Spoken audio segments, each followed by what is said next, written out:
আসসালামু আলাইকুম ভিউয়ার্স। গাড়ি হচ্ছে টিয়াগো। এটা হচ্ছে লিকুইড পাইপ লিক হয়ে গেছে। ভিতরে ওয়ারিংয়ের কিটটি এর সঙ্গে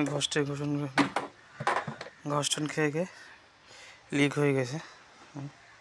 ওয়েল্ডিং করে নিয়ে আসা হয়েছে, দেখতে পাচ্ছেন। লাগানো হবে।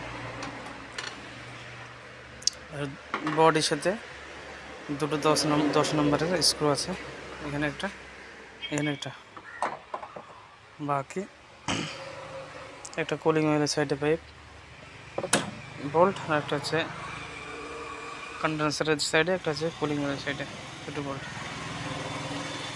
4টি বোল্ট খসালে, এদিক দিয়ে ব্যাটারি খসালে আরাম করে এলেঙ্কি বড় রড দিয়ে এদিক দিয়ে আরাম করে খসানো যাবে।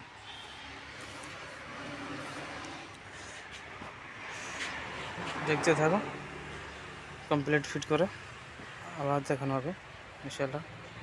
ভালো লাগলে লাইক, শেয়ার, কমেন্ট করুন, সাথে থাকবে। আবার নেক্সট ভিডিও দেখা হবে।